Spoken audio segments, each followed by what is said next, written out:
गए। इनके 3 नाम थे, श्रमिक, लोमस और भृंगी ऋषि। उस समय श्रमिक ऋषि भजन कर रहे थे, संध्या कर रहे थे।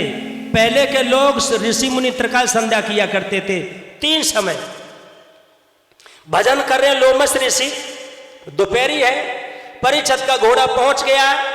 परीक्षत ने ऊपर से देखा, क्योंकि कलयुग का निवास हो चुका था। कहां धर्मात्मा राजा, लेकिन कलयुग का निवास होने से बुद्धि बिगड़ गई।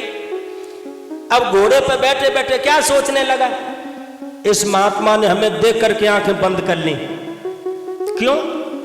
ठीक है, तू आंख बंद कर लेता, मैं कुरूप होता। तू आंखें बंद कर लेता, हमें अपनी विद्वत्ता का, अपने धन का अभिमान होता।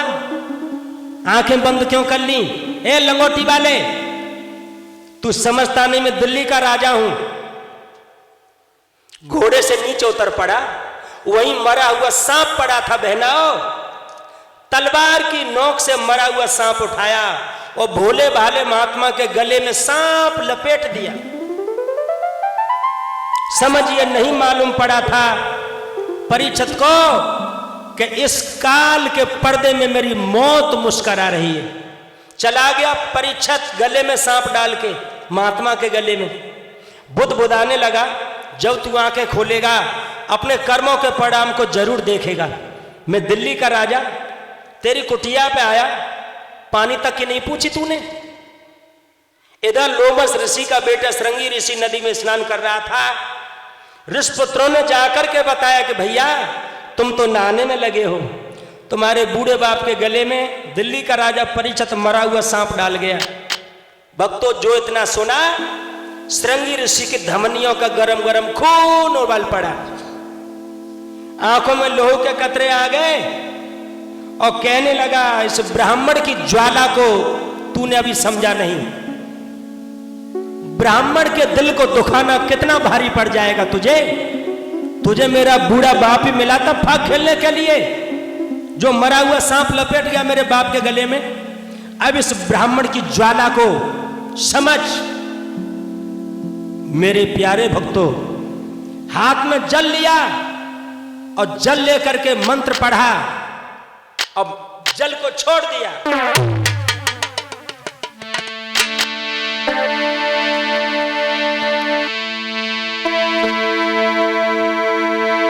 ओ धन के मत वाले राजा, ओ माया मद के दीवाने, मेरे हाथन से मौत तेरी अब लिख दई विश्व विधाता ने।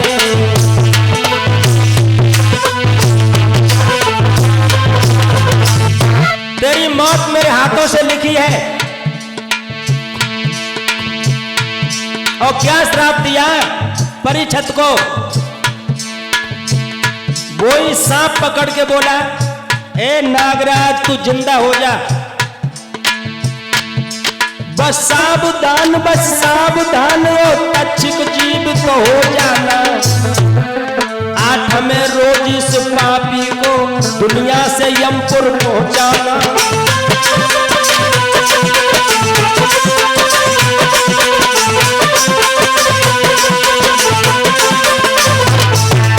श्राप दे दिया, आज से 8वें दिन तुझे तक्षक नाग डसेगा, तेरी मौत हो जाएगी, यही सांप जिंदा हो जाएगा।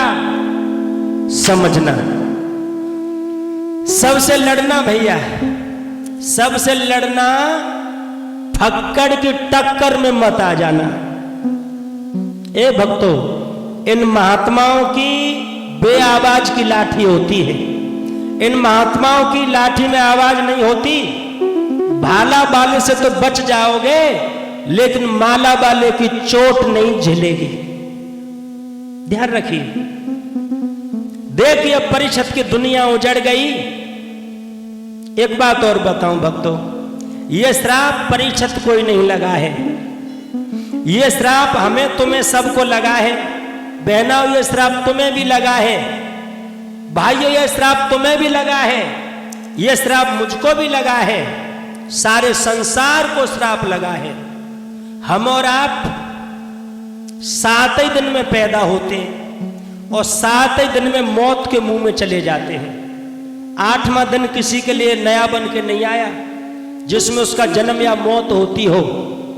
सोमवार, मंगलवार, बुध, बृहस्पति, शुक्रवार, शनिवार, रविवार 7 ही दिन है। 7 दिन में जन्म है, 7 ही दिन में मौत है।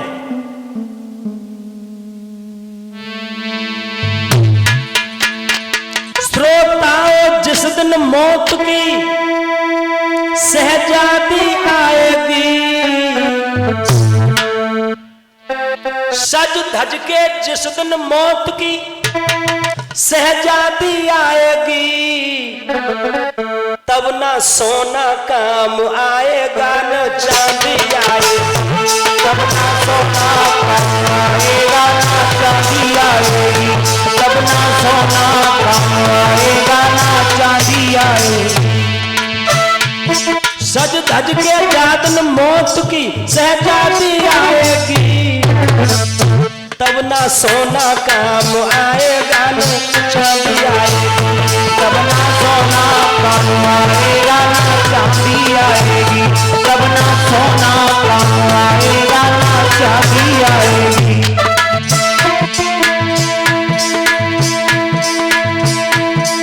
कर लो भजन भगवान का, नुकसान ना होगा।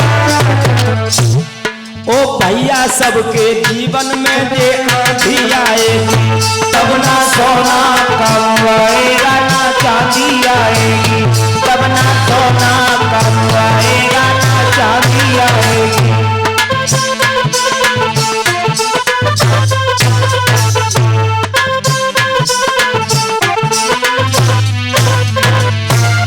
शैलेंद्र, तेरे जीवन में भी आंधी आएगी, अरे आंधी आएगी, तब ना बाजा काम आएगा ना ढोलक आएगी, तब ना बाजा काम आएगा ना ढोलक आएगी, तब ना बाजा काम